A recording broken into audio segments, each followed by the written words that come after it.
buzz on campus and around town looking forward to this kind of Sure. matchup? Oh, yeah, absolutely. I mean, it's just the way it is. I got people calling me that I ain't talked to in 20 years. Hey, man, got some tickets? I really want to come up this weekend. Just need 5. It's, yeah. People, I went and had, when was it, last week, maybe Thursday night? We went to the Smoking Pig, and I got a dissertation from the manager at the Smoking Pig about, how supposedly Notre Dame has rented the Smoking Pig. And he was telling me that ain't happening. They hadn't rented the Smoking Pig. And then I said, well, that's great. So I had my pork and my brisket and went on about my business. But yeah, it's just people have been talking about this for a long time. So that's just, everybody's human people. That's just the world we live in. Social media and media coverage, and we didn't have this many people at the last press conference. So, it just is what it is. It comes with it. But again, you just understand that, and you rely on your experience. We've been in a lot of these games, where we're playing a great opponent, and we just got to stay focused on what we do. And that's why I think it's important that you are consistent with how you talk to your team, with how you prepare, regardless of who you play. That's just the way it is for us. And again, I think that's allowed us to become one of the most consistent teams in the country over the last 5-6 years because of that mentality. Again, every week, every Monday when you come in here, this huge screen up here, and I've told you all this, is just there's a big windshield, huge, and it's about, and whoever we're playing next is in the windshield, and you got the little rearview mirror, and it has the last opponent or whatever. Hey, it's always about what's next and what's in front of us.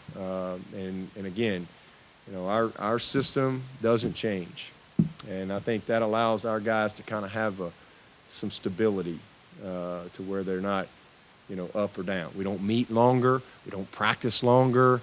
We don't do anything different for any of our opponents. I think that sends the wrong message when all of a sudden you come in and you say, okay, now we're going to call the good plays this week.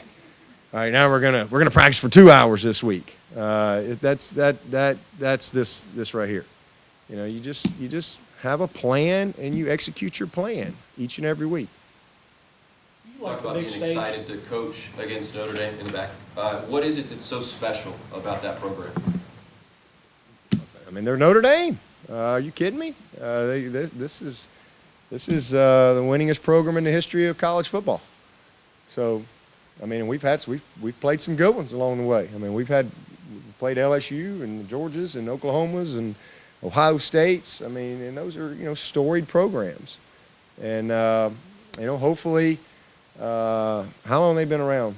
1887. All right, 1887. Well, hopefully in 50 years from now, some other old boy will be standing up here at this podium or over there at the new facility, and there'll be a whole new crew of media, and hopefully they'll be, asking that other coach, what's it like to play a storied program like Clemson University? That's what I hope. Hopefully one day somebody will ask that question about Clemson. But it's pretty obvious in this case. They've won 11 national championships, and they're Notre Dame. Listen, man, I hope they don't bring Joe Montana with them. I can tell you that. They're just a great program that have had tons of great players and All-Americans and great coaches, and they're a brand of their own.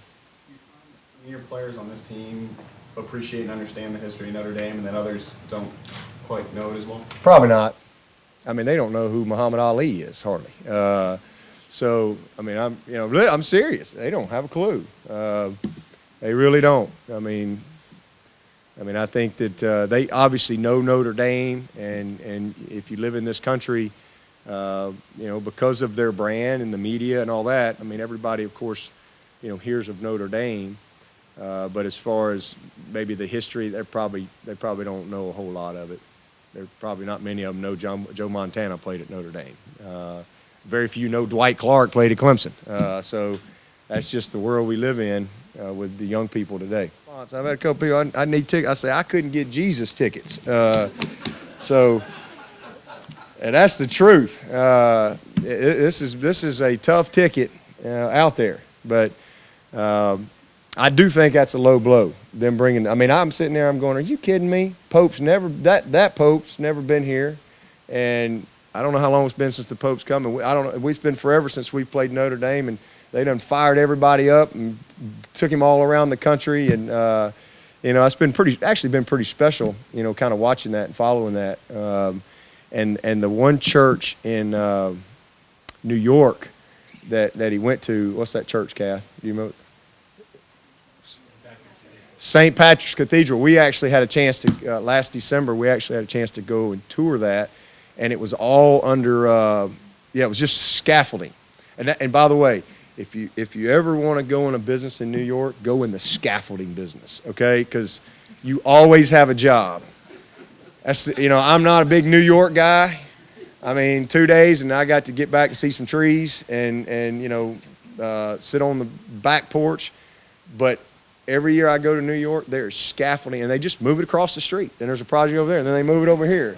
There's scaffolding everywhere, but this cathedral was amazing. I mean, just amazing. And so it was kind of neat to see the Pope on TV and that church having been restored. What a great moment that was for our country and for the Pope. It seemed like he had a great experience. I do think he needs to upgrade the Pope mobile though. Need a little more swag. And we need to upgrade there.